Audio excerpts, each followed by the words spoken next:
네, 자, 군무원 7급 2021년, 2020년의 출제 이론들만, 문법 규정만 살펴보도록 할게요. 자, 먼저 출제 비율은 2년간 이러했습니다. 자, 2020년이 이제 초록색 막대고요. 그리고 2021년이 빨간 막대예요. 그래서 지금 보면 비문학이 줄어든 게 사실 직렬상 시간의 흐름에 따라 거의 없거든요. 근데 요번에 7급이 2021년에 문학이 많이 나왔어. 그래서 군무원 쪽은 사실 문학과 비문학을 합쳐서 독해로 인지하고 있구나, 출제자들이. 이런 거 알 수 있어요. 이거는 무슨 기조라고 볼 수가 없는 거죠. 그래서 둘 합쳐서 대략 몇 제면 되겠군, 이렇게 생각들을 하고 있구나라는 거 알 수 있고, 그리고 어문 규정이 늘고, 그리고 문법을 안 내는 그쵸, 이러한 그래서 철저하게 실무, 그래서 철저하게 제대로 된 문서를 만들 수 있는 사람, 요것만 신경을 썼구나라는 생각이 드네요. 그리고 어휘 부분 줄였고요. 요러합니다. 자, 그 다음, 근데 2년치를 가지고 우리가 뭔가 통계라고 하긴 좀 어려워요. 자, 더 지켜봐야겠죠, 7급은. 자, 언어와 국어에 보면 언어의 도상성이라는 이론이 자주 출제된 건 아닌데 여기 나온 거예요. 그래서 언어의 도상성이라는 게 예전에 국회직에 한번 나오고 일행직 7급에 진짜 예전에 한번 나온 적이 있어요. 그래서 최근 막 빈출되는 이론은 아닌데 한번 보세요, 편한 마음으로. 그리고 이게 출제되잖아. 그러면 되게 비문학 텍스트처럼 나오는 거야. 언어학 지문. 언어학 지문처럼. 그러면 언어학 지문에서 도상성을 설명을 해줘. 지문에서, 보기에서. 그 다음에 사례 추론시키는 거예요. 사례 추론. 그럼 내용 볼게요.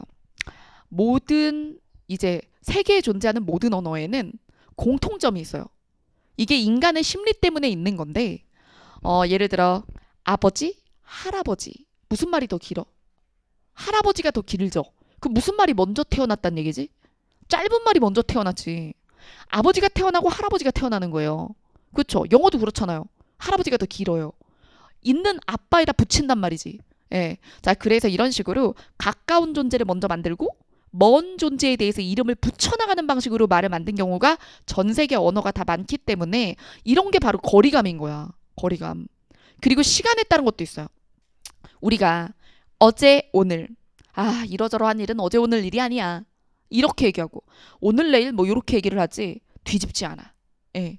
자, 그래서 시간의 순서도 뒤집어서 말을 만들지 않는다. 이런 게 바로 시간 순서적 도상성, 거리적 도상성, 이런 거죠. 예시 볼까요? 출근해야 퇴근하죠. 올라가야 내려가죠. 앞을 먼저 얘기하고 뒤를 얘기하는 거예요. 앞뒤가 공간적인 의미도 있지만 시간 순서도 앞뒤라고 하거든요. 자, 그 다음에 아버지, 할아버지, 증조할아버지 하면서 거리감에 따라서 점점 멀어지면서 나중에 말이 만들어지는 거예요.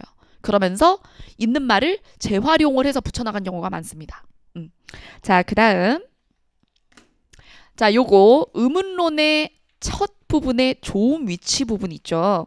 그래서 자음의 조음 위치에 대해서 인지가 확실한지를 묻는 문제가 나왔어요. 그래서 요게 자음 체계표인데, 여러분, 우리나라 자음 개수 아십니까? 딱 누가 우리나라 자음은 몇 개이다. 선지에 이렇게 나오면 기초 중 기초인데 알고 계시죠? 예. 몇 개예요? 19개. 그 다음에 모음은 21개. 그래서 합쳐서 40개예요. 자, 그래서 자, 여기서 우리가 이런 것들을 딱 알아야 된다는 거. 19개.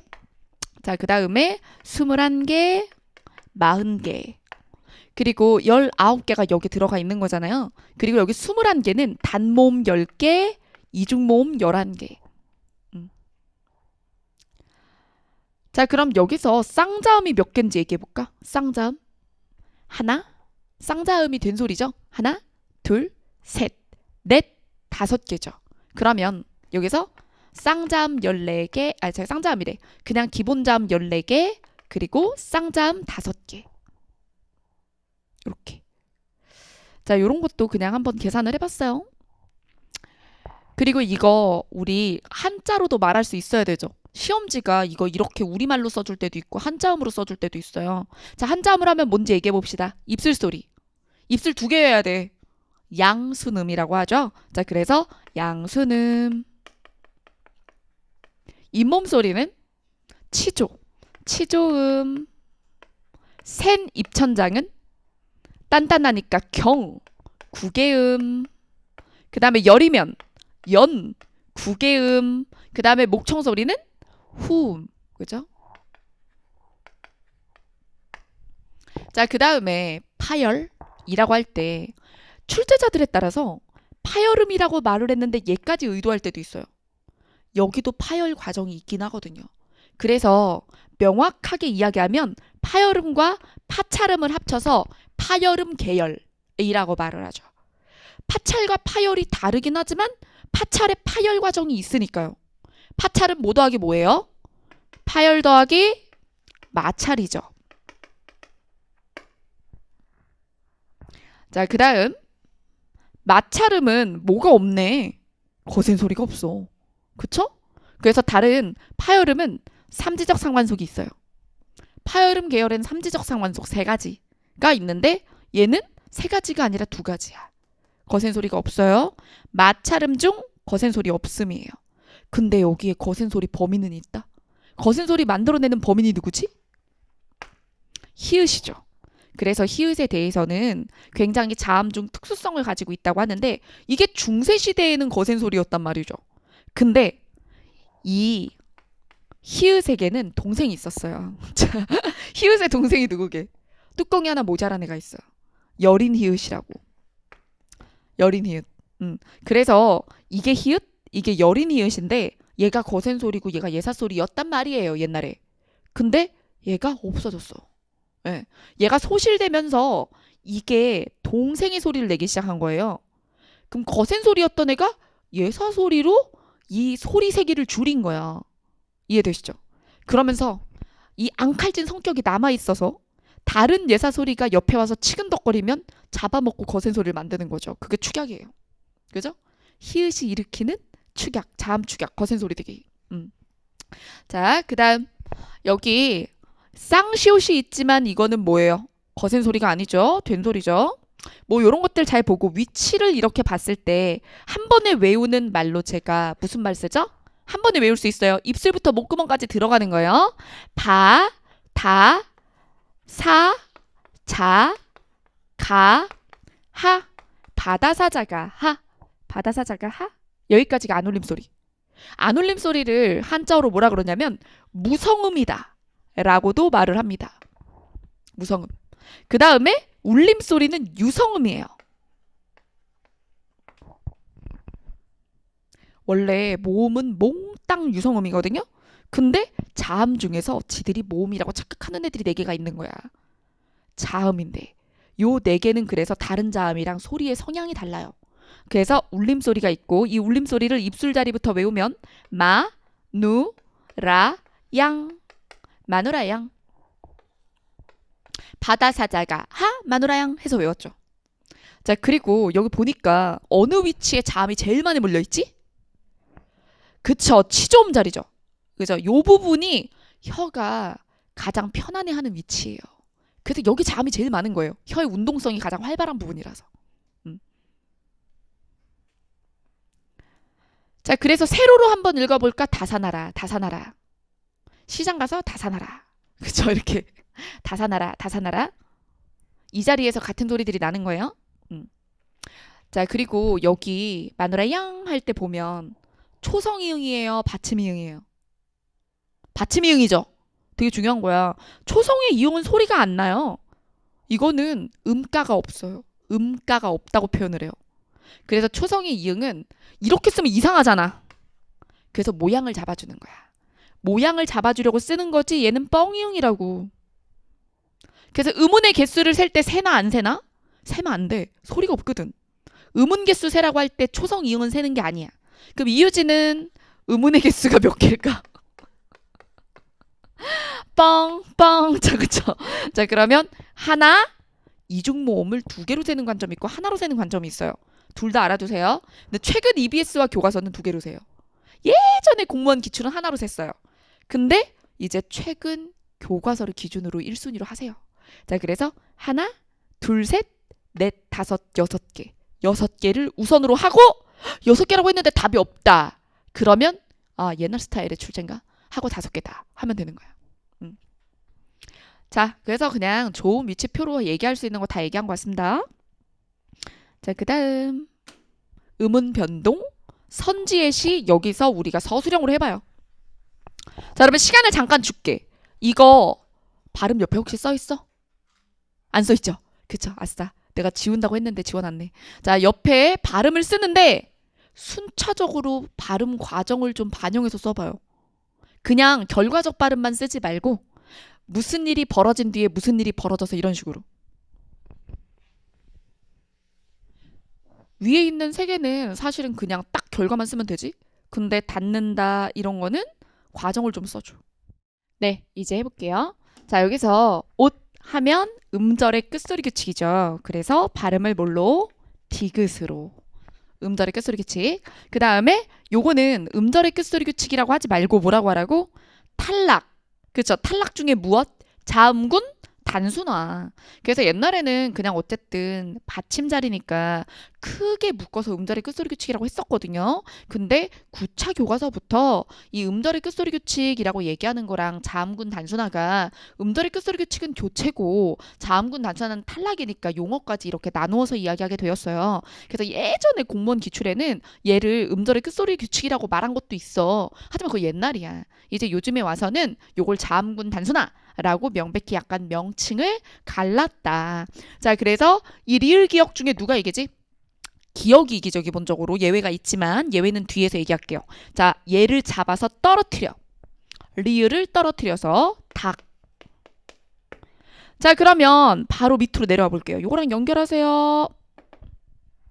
얘도 리을 기억인데 이게 용언이고 용언의 어간 어미 사이에서 기억을 선택했다가는 기억 충돌하게 생긴 거지. 이럴 때만 예외적으로 뭘 선택하기로 했어요?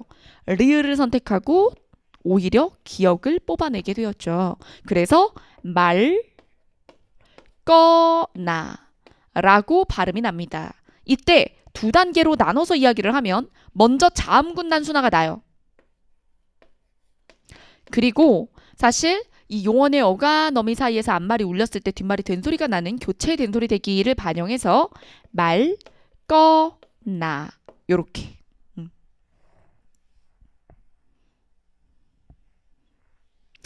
그 다음 여기 넋을 볼게요.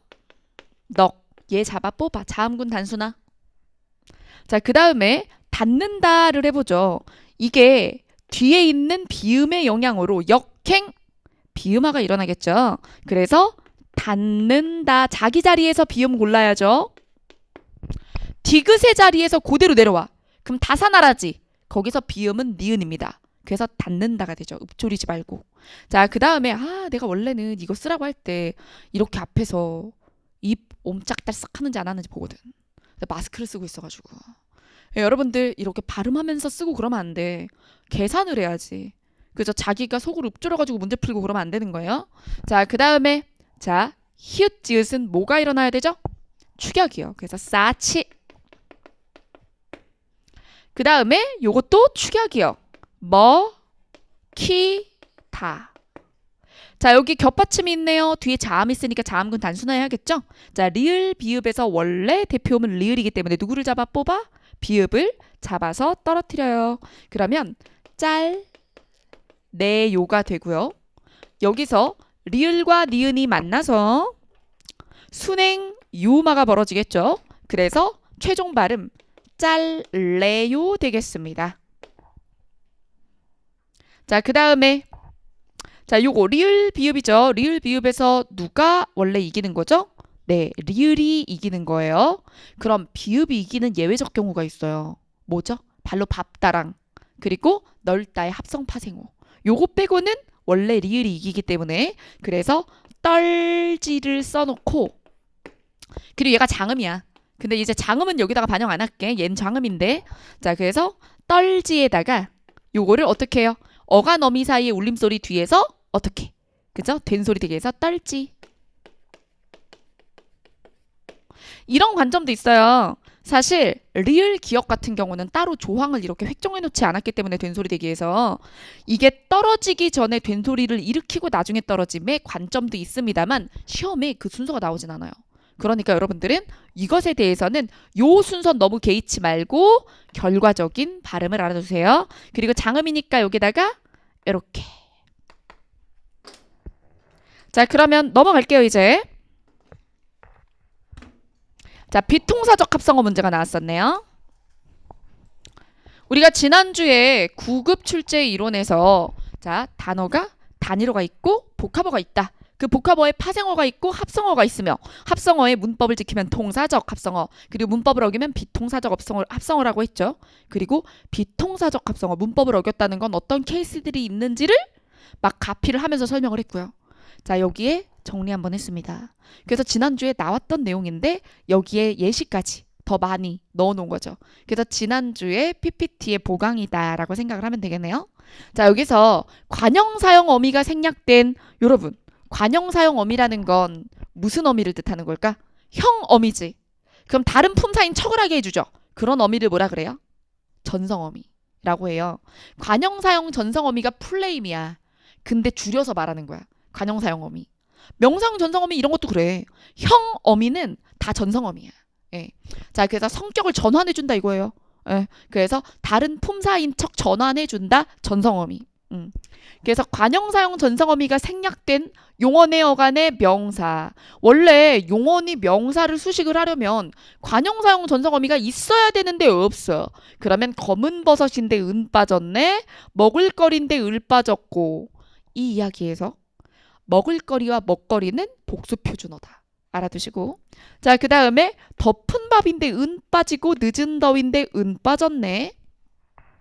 여기에서 늦더위, 늦잠 이런 말의 늦을 접사로도 아직 사전에는 등재를 해주고 있어요. 지금까지 공무원 기출에 이 늦더위, 늦잠 이런 것들은 몽땅 사실 비통사적 합성어로 출제가 됐지만 표준국어 대사전, 국립국어원 온라인에다가 물어보면 이게 늦이라는 접사가 존재하고 있기 때문에 파생어로 보는 관점도 있습니다. 라고 말을 하죠. 알아만 두세요. 자, 그 다음 용언의 어간과 용언이 이어질 때 연결어미를 넣어야 되거든요. 근데 연결어미 없이 요따구로 쓸 때. 자, 그러면 반칙이다. 지금 얘네들 빠져서 반칙인 애들이에요.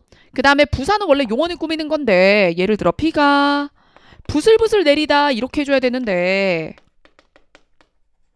그러면 이때는 부슬부슬이 뭘 꾸미는 거지? 내리다를 꾸미는 거잖아요. 이렇게 써야 되는데 너 나와 뿅 이렇게 해줘서 반칙이다 이거지. 자, 그 다음 한자 어순이 우리말 어순과 다른데 한자 스타일로 갔을 때 자, 그래서 한문이 서술어가 앞이잖아요. 그래서 독서, 급수 막 이런 말들은 서술어가 앞이란 말이죠.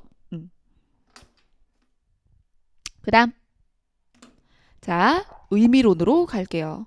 자, 의미론에서 의미의 관계도 있는데 의미 변천이 시험에 나오기도 해요. 그래서 이게 고전문법이라고 잘못 알고 있는 분들이 있는데 단원으로 보면 의미론의 의미 변천에 들어가요. 예, 그래서 의미 변천을 할 때 자, 중심 의미를 두고 확대가 되거나 축소되는 경우도 있지만 아예 다른 의미로 이동을 하기도 해요. 이 세 가지로 나누죠. 확대, 축소, 이동. 자, 그래서 확대된 것들의 교과서 예시를 다 끌고 왔어요. 그래서 교과서에 올라있는 예시들이에요. 자, 결에는 원래는 정말 친척들만 얘기하는 얘기였는데 이제는 민족이 됐잖아요. 확대지. 그 다음에 지갑은 종이로 만든 상자예요. 거기에 뭐 땅문서, 너비문서 막 이런 것들 온갖 막 금가부기 막 이런 것들 다 넣어놨겠지. 예, 근데 이제는 뭐예요? 그냥 우리가 종이로 만든 상자가 아니라 휴대하고 다니면서 거기다 돈을 넣어가지고 다니거나 카드를 넣어가지고 다니는 거 이런 게 된 거죠. 그래서 소재가 종이로 만든 상자는 아니어도 되는 거지. 자, 그 다음 사모님이라고 할 때는 원래 스승사였는데 근데 남이나 직장 상사의 부인, 남의 부인을 높이는 말로 범용적으로 쓰이게 됐어요. 자, 그 다음에 박사. 이게 학사, 석사, 박사잖아. 근데 뭘 잘 알아. 그러면 그 분야의 박사다 이런 식으로 비유적으로 쓰다가 의미가 넓어졌어요. 자, 그 다음에 오니 고유어로 백이라는 뜻이었는데 백이라는 한자어에 밀리면서 뜻이 모든 이런 뜻이 됩니다. 자, 그 다음에 방석이 네모 방자거든요. 그래서 예전에는 방석은 네모내야 됐어요. 근데 이제는 깔고 앉으면 다 방석이죠. 자, 그 다음 그 방석 쓰시는 분들 많은데 수험생활 하실 때 엉덩이 백이니까 근데 이제 그 방석을 너무 푹신한 거 써도 몸에 안 좋대요. 허리 안 좋대요. 예, 그래서 방석이 너무 푹신푹신하지 않게 적절한 좀 얇은 방석이 있거든. 뭐 메모리폼 같은 거 있잖아요. 아니면 뭐 좀 체형 교정을 해준다는 뭐 이런 그런 거나 그런 걸 써야 될 것 같아. 그리고 쉬는 시간에 너무 한 번에 앉아가지고 두세 시간씩 막 앉아있지 말고 쉬는 시간에는 좀 좀 걸었으면 좋겠어요. 많이 나가고 그러진 못해도 좀 일어나서 복도라도 조금 걷고, 그죠? 예, 그렇게 해야 돼. 그래야 혈액순환이 되고 그러죠. 그죠? 자, 보겠습니다. 축소. 축소에서는 모든 생명체를 중생이라고 했는데, 짐승이라는 말이 중생에서 파생이 돼요. 중생. 이게 짐승. 이거거든. 그래서 짐승이 동물을 담당하게 되면서 중생은 사람만 이야기를 하게 되었습니다. 그래서 짐승이라는 말이 갈라져 나갔다는 것도 알아두세요. 자, 그 다음에 계집이 원래 여자에 대한 일반적인 말이었어요. 욕이 아니었다고. 근데 이제는 비하 발언이 됐죠. 그러니까 여자에 대한 비하 발언이니까 뜻이 보태진 거거든. 그래서 축소로 봐요. 자, 그래서 의미가 타락한 두 가지 말. 놈은요, 남녀한테 모두 쓸 수 있었어요. 그냥 사람이란 뜻이야. 그래서 우리가 사람자, 놈자 이러잖아요. 놈자, 사람자. 예, 그래서 이게 놈은 모든 인간이었는데 모든 사람. 근데 이게 남자로 국한이 되면서 비하 발언이 된 거죠. 자, 그다음 미인도 남녀에 다 쓸 수 있었어요. 그래서 우리가 고전 시가의 이름 사민곡, 속미인곡이죠. 거기서 미인은 임금을 상징한다 했는데 아름다운 나의 님이라서 임금인 거예요. 왜 유배문학이었으니까. 근데 이거를 아예 오해를 한 거야, 어떤 친구가. 그래서 선생님 예전에는 미인이 임금이란 뜻이었죠 이러더라고. 그건 사민곡, 속민곡에서 그런 거지. 그냥 미인은 아름다운 사람이지 원래. 예. 그래서 사민곡, 속민곡의 제목에서 임금이라는 거예요.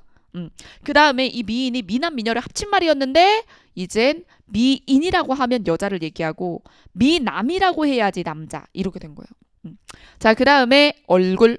자, 얼굴은 작년에 출제가 되기도 했습니다. 자, 그래서 얼굴은 전신을 뜻하는 말이었고요. 오히려 낯이었어요. 낯. 치읓 받침 낯.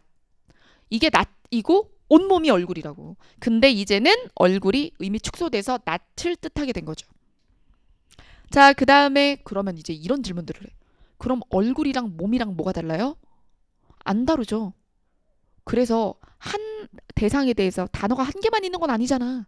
예. 그래서 몸이랑 얼굴이라는 말이 같은 뜻이었다고 생각하면 돼. 자, 그 다음 짓. 이게 제가 시옷으로 써두긴 했는데 요렇게 쓰이다가 이렇게 바뀌어요. 반치음이었어요 원래. 반치음. 이 앞엔 예고.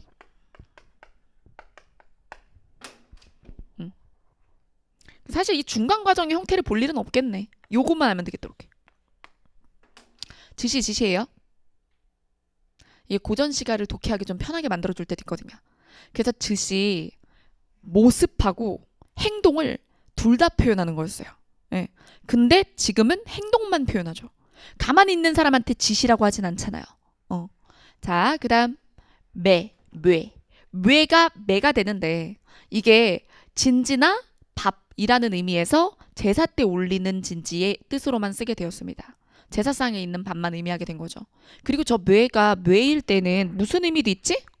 산이라는 뜻도 있죠? 요게 산이라는 뜻도 있어요. 그 다음에 의미 이동 볼게요. 의미 이동에서 어리다가 어리석다라는 뜻이었습니다. 우리 훈민정음 텍스트에 보면 이런 말이 나오죠? 내 어린 백성들을 위하여 28자를 맹가노니. 이게 어리석은 백성들을 위해서 28자를 만든다예요. 그래서 나이가 어린 아이들을 위해서가 아니라 어리석은 사람들, 즉 한자를 익히기 어려운 상황 속에 놓인 사람들을 위하여 이런 거죠. 자, 그 다음에 씩씩하다가 원래 엄격하다는 뜻이었어요. 근데 이게 용감하다라는 뜻이 됐고요. 수작, 이게 술잔을 주고받다라는 의미인데 수작 부리지 마. 이런 식으로도 이야기를 하잖아요. 그래서 여러분 이거는요. 사실 지금도 술잔을 주고받다는 의미가 유지되고 있어서 이거를 어떤 교재에서는 확대로 분류를 하기도 하고요. 어떤 교재에서는 이동으로 분류하기도 합니다. 왜냐하면 이게 수작이 술잔을 주고받다라는 의미일 땐 여전히 유지되고 있으니까 이걸 가지고 있으면서 다른 뜻이 더 생겼다라는 관점에서 확대야. 근데 술잔 주고받는 거랑 예를 들어 사기치는 건 다른 얘기잖아. 라고 얘기를 해서 이동이라고 주장하는 사람도 있는 거예요. 근데 그게 출판사마다 교과서마다 다른 거죠. 그래서 두 가지를 다 알아두세요. 확대로도 파악되고 이동으로도 파악이 됩니다. 그 다음 외도. 이게 불교 아니면 다 외도라고 해서 불교 바깥이다. 이런 뜻이었는데 이게 불륜이 됐죠. 진짜 엉뚱하게 튀지 않았어요? 말했듯이. 그 다음 어여쁘다. 어여쁘다가 원래는 불쌍하다, 가엾다라는 뜻이었는데 예쁘다, 곱다 뜻이 되고요. 하다가 많다, 크다였는데 지금은 뭔가 동작을 하다가 됩니다. 네, 이렇게 교과서에 있는 이게 사실은 필수 최소이시고요. 여기에 예시를 붙여나간다 생각하시면 될 것 같아요. 기본서엔 좀 더 많은 예가 있죠. 자, 그럼 우리 표준 발음법으로 가볼게요. 아이고, 가끔 폰트가 깨지는 게 있어요. 이렇게. 더 중요해서 이런 건 아니야. 신경 쓰지 마. 자, 여기 14망 볼게요. 14망을 보면 홑받침이나 쌍받침이 모음으로 시작된 조사나 어미, 전미사와 결합이 되면 여기서 모음으로 시작된 조사, 어미, 전미사. 조사, 어미, 전미사가 무슨 형태소라고 그러지? 형식 형태소, 문법 형태소. 그래서 형식 형태소, 문법 형태소와 결합을 하면 제음각 그대로 뒤로 넘어가요. 그냥 연음인 거지. 연음 법칙입니다. 자, 그래서 제음각 그대로 넘어가요. 그냥 넘어가면 돼. 까까, 밭에, 앞으로, 덮이다 이렇게. 자, 그 다음에 14항은 겹받침이 똑같아. 모음으로 시작된 조사, 어미, 전미사. 근데 이 겹받침이잖아요. 둘 다 넘어갈 순 없죠. 그러면 머리에 겹받침 생기게? 예, 불가능하잖아. 어두자음군 없으니까 현대국어는. 둘 중에 하나만 가야 돼요. 그때는 누가 가느냐? 야, 붐빈다. 뒤에 있는 너가 가깝잖아. 이렇게 돼요. 그래서 뒤에 것만 넘어가요. 그대로 야, 너가 가까우니까 너가 가라. 너가 가.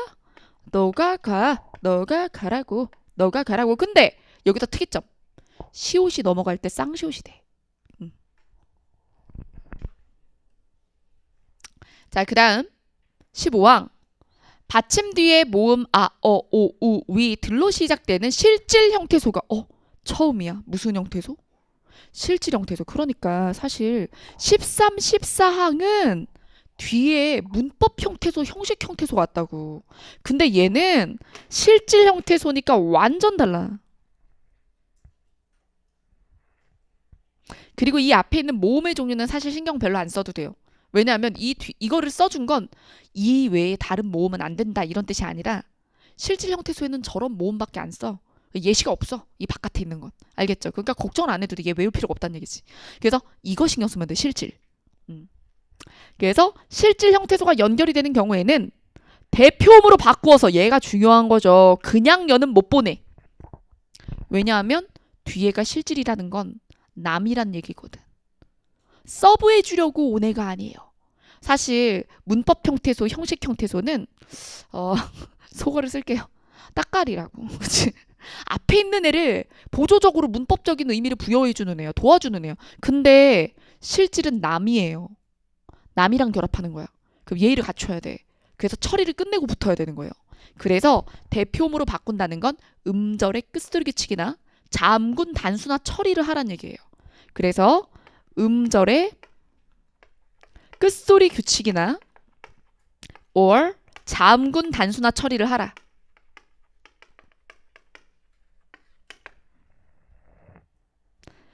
그러면 맛없다 해볼까요? 여기서 남이에요. 없다. 없다는 다른 단어란 말이죠. 그러면 시옷이 그냥 넘어갈 수가 있나요? 뭐가 돼서 넘어가야 돼? 디귿돼서 넘어가야 돼. 음절의 끝소리 규칙해서 디귿돼서 넘어가. 남이에요. 옷. 그러니 디귿돼서 넘어가는 거예요. 그 다음에 남이야. 웃음은 명사거든. 그래서 디귿돼서 넘어가는 거야. 그런데 음을 볼까? 웃음의 음은 접사예요. 접사니까 얘는 몇 항에 해당하냐면 13항에 해당되지. 13항에 해당되기 때문에 그냥 넘어가지. 그래서 헛웃음은 몇 항과 몇 항을 둘 다 보여주지. 15항이랑 13항을 둘 다 보여주지. 너무너무 좋은 예시인 거야. 그래서 시험에 맨날 나온 거지. 그 다음 다만 맛있다 멋있다가 맞겠죠. 왜 있다도 단어니까 실질이라고. 그럼 디귿돼서 넘어가야 되는 거예요. 그런데 사람들이 말을 안 들었도. 그래서 뭐라 그래요? 맛있다 멋있다 맛있다 멋있다. 나는 국립국어원이 좀 단호해야 된다고 생각을 해. 이런 걸 용서해주지 말았어야 된다고. 근데 자꾸 용서해주니까 우리가 피곤하잖아. 그죠? 그래서 맛있다 멋있다도 허용이에요. 7급에 예전에 뭐가 원칙이고 뭐가 허용인지 물어본 적도 있어요. 맛있다 멋있다 가지고. 자, 근데 여러분, 맛없다 되겠어, 안 되겠어? 있다 없다 해서 용서해줬다고 해서 없다도 용서해줘야 되는 건 아니에요. 예, 그래서 맛없다는 맛없다 안 됩니다. 자, 겹받침일 때 어떻게? 자음군 단순화해서 넘어가야 되죠. 그게 뭐랑 달라요? 십상이랑 달라요. 십상은 무조건 뒤에 있는 애가 가요. 그런데 이 경우에는 겹받침에서 싸워서 살아남은 애가 간다고. 그러면 죽은 애는요? 죽었죠. 그치, 없어진다고요. 자, 그래서 다가페 보시면 자, 요때 지금 여기 잘라볼게요. 그럼 여기 리을 기억에서 누가 없어져야 돼? 리을은 없어져. 살아남은 누가가? 기억이 간 거예요. 그래서 여기 달가페가 아니라 다가페죠. 그리고 여기 애는 몇 항? 13항이지. 그러니 그냥 넘어가야지. 이런 식으로 됐습니다. 그리고 요 값어치의 어치는 접사로 등재되어 있지만 표준발음법에서는 마치 실질인 것 같은 취급을 받습니다. 그게 독특한 단어죠. 어치는 문법적으로 형태론에서는 접사 취급하지만 여러분 값어치를 가지고 문제 두 개를 내볼게요. 지금. 자, 값어치는 합성어입니까? 파생어입니까? 단일어입니까? 파생어요. 어치가 접사거든요. 그럼에도 불구하고 발음할 땐 값어치를 값어치라고 하지 않아요. 예, 그러니까 발음 논리에서랑 형태론에서랑 취급하는 게 다른 단어예요. 따로 외워야 돼. 자, 그 다음에 갑 있는 볼게요. 잘라. 비읍 시옷에서 비읍이 이기고 시옷이 져요. 그리고 이긴 비읍이 넘어갔죠. 자, 그 다음 연음 끝난 거예요. 자, 표준발음법 2017년 개정사항입니다. 자, 예전에 수정 전에는 하나의 발음만 되던 것이 얘 빼고 자, 다른 발음까지 허용이 됐죠. 그래서 지금 뒤에 있는 거, 우측에 있는 게 수정 후에 인정된 발음들입니다.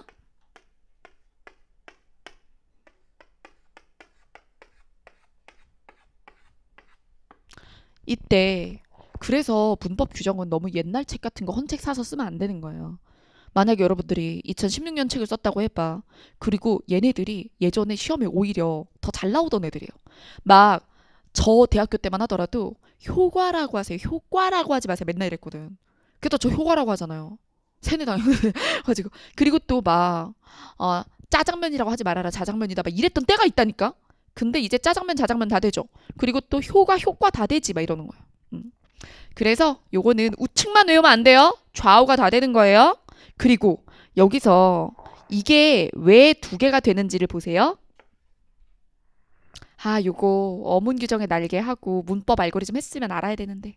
이거 알죠? 이 단모음은 단모음이라서 어떻게 발음하는 게 원칙이지만 이렇게 발음하는 게 한 방에 발음하는 게 원칙이지만 사람들이 한 방에 발음을 잘 못해. 그래서 뭘 용서해줬지? 얘를 용서했죠. 원칙 허용입니다. 자, 그 다음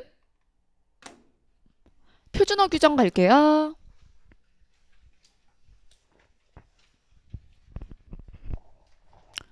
표준어 규정이 진짜 대상 단어가 많지만 자주 나온 게 정해져 있다 그랬죠? 자, 그래서 숫, 수히읗 암기해야 되고 그 다음에 웃과 윗을 나누어 쓰는 이유와 그쵸? 예, 그리고 요것들이 문법적으로 어떻게 다른지 이해하고 계셔야 됩니다. 자, 먼저 자, 수컷을 이르는 접두사는 수인데 숫 3개, 수히읗 9개. 외우는 방식 수히읗 9개는 숙해는 숙항하지 아빠 수탕 수평하리 아빠 수태지가 설마 수탕나기 낳겠어? 집 지을 때는 수키화랑 수톨적이 필요하지? 이 모든 게 수컷이야. 이렇게 외워서 9개. 이때 막 하나하나 이 대상이 뭔지 연상해서 외우는 방법도 있죠. 기와장 같은 경우는 밑에 깔리는 게 암키화고 위에 있는 게 수키화예요. 야죠. 자, 그 다음에 수톨적이 암톨적이 같은 경우는 이게 잡고 있는 부분이 암톨적이고 돌아가는 부분이 수톨적이에요. 뭐 요런 거 하면 기억에 쏙 박히겠지. 근데 어휘 뜻이 나오진 않고 형태를 물어보니까. 자, 그 다음에 나머진 다 알만한 단어고요. 순양, 순념소는 소리가 비슷하겠죠. 네. 그리고 숫쥐는 쥐새끼처럼 거기 끼어있다. 이렇게 해가지고 외우면 되겠습니다. 연상 기억하세요. 자, 그 다음에 12항입니다.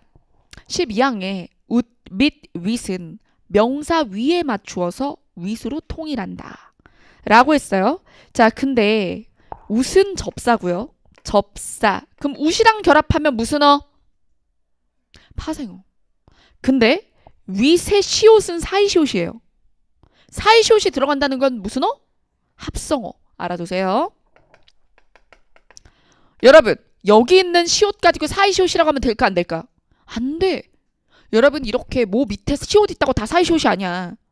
예를 들어 덧신이라고 해봐. 덧신, 덧니. 그게 사이시옷이야? 그럼 더야? 아니죠. 그냥 접사가 시옷을 가지고 있는 거지. 그런 건 사이시옷이 아니라고. 엿보다. 엿보다도 그냥 엿이 접사인 거지. 그거 사이시옷 아니라고. 헛소리 하고 있네. 이럴 때 헛에서 시옷도 사이시옷이 아니란 말이죠. 예, 그런 것들도 구별을 잘 하셔야 됩니다.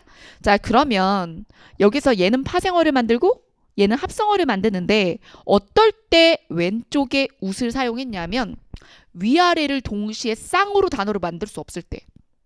입술이나 눈썹은 윗눈썹, 아랫눈썹, 윗입술, 아랫입술 쌍으로 사전에 등재가 됐어요. 올릴 때 한꺼번에 올릴 수 있었다고 위아래를. 근데 특정한 단어는 위 개념은 있지만 아래 개념이 없는 경우가 있어요. 예를 들면 우리가 사고를 끓여. 그럼 기름 뜬다고 어머니가 계속 국자로 못 뜨지? 위에 기름 뜨지? 그거 웃국 뜬다 그래. 근데 아랫국이란 말을 올리진 않아. 그래서 국, 웃국이라든가 아니면 웃돈을 얹어준다. 이런 개념의 웃돈. 하지만 아랫돈은 없어요. 그랬더니 왜 없냐? 막 찔러주는 돈 아니냐? 막 그래서 없어. 그런 거 없어요. 그래서 웃돈이라는 말이 있고 그 다음에 겉옷. 겉옷일 때는 하의 겉옷을 설정 안 하잖아요. 외투일 때는 우옷이라고 하죠. 윗돌이 아랫돌이 개념하고 다른 거. 겉에 더 입는다. 이런 뜻일 때. 그래서 이런 말을 웃을 쓰게 된 거예요. 자, 그 다음 된소리나 거센소리 앞에서는 사이시옷을 안 쓰잖아요. 그러니까 위라고 쓰겠지. 여기다 예시 쓸까?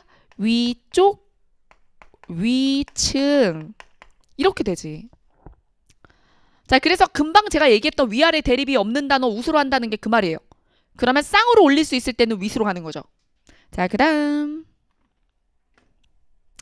여러분 이거는 사실 문법 규정만 다루려고 했는데 여러분들이 이론을 알아야 문제를 좀 풀 수 있는 문제가 있어서 우리가 2019년 군무원 9급에서는 회의 과정 같은 거 있었잖아요. 그거 물론 이론을 알고 있었으면 유리했겠죠. 하지만 어휘력으로도 승부가 가능은 했어요. 자, 그럼 얘는 볼게요. 자, 주제 통합적인 읽기라는 독서 이론이 있어요. 다양한 자료들을 분석적으로 읽고 정리하는 방식인데 여기서 핵심은 정리하는 거예요. 자료들은 다양하게 봤는데 이게 주제에 사실은 쓸모가 없으면 버려야 되잖아요. 속아내야 되잖아. 그래서 주제 통합적 읽기라는 게 통일성 있는 읽기를 해주는 거예요. 그러면서 하나의 주제나 화제와 관련된 다양한 독서 자료들을 비교 대조하면서 종합적으로 분석해서 읽고 자신의 관점이나 아이디어를 제시하는 걸 핵심으로 한다. 그래서 여기서 또 중요한 건 다양한 자료들을 읽어요. 비교 대조를 해야 돼요. 그리고 종합 분석합니다. 과정을 좀 볼까요? 관심 있는 화제나 주제나 쟁점을 정해요. 그 다음에 다양한 글과 자료를 선정해요. 선정한다는 게 정리잖아. 필요한 거. 그 다음에 선정한 글과 자료를 정리해서 비교 대조하고 재구성해요. 이런 단계입니다. 그래서 이거를 뭐 순서대로 배열하라거나 이런 문제가 나올 수가 있다는 거죠. 자, 그 다음 설득 전략 볼게요. 이건 화법 이론입니다. 화법 이론. 화법 이론. 자, 그래서 제가 백일기도에도 낸 적이 있는데 이게 사실은 NCS에 먼저 있던 거거든요. 네, 그래서 제가 그랬잖아요. NCS, KBS 항공 능력 실험 이런 것들 다 푼다고. 여러분들이 다 풀 거야? 내가 풀게. 자, 그래서 제가 풀고 변형해서 넣어야죠. 자, 그럼 내용 봅니다. 이성적 설득 전략과 감성적 설득 전략과 인성적 설득 전략이 있는데 이게 이 전략 방법을 세 가지를 다 쓰면 진짜 달변 가고 주로 사람 성격에 따라서 MBTI 뭐 이런 거다. 그래서 주로 하나를 주로 쓴대요. 저는 뭘 주로 쓰는 것 같아요? 빨리 봐봐. 이유진은 여러분들을 공부하라고 꼬실 때 무슨 전략을 씁니까?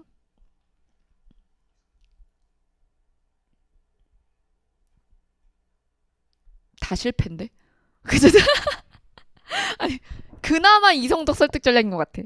여기서 연역, 귀납, 유추 등을 사용하거나 공신력 있는 기관의 통계 자료라고 했을 때 공신력 있는 기관의 통계 자료 나의 경험치. 아니, 어쨌든 그나마 이거고 저는 이 두 개는 안 쓰는 것 같아요.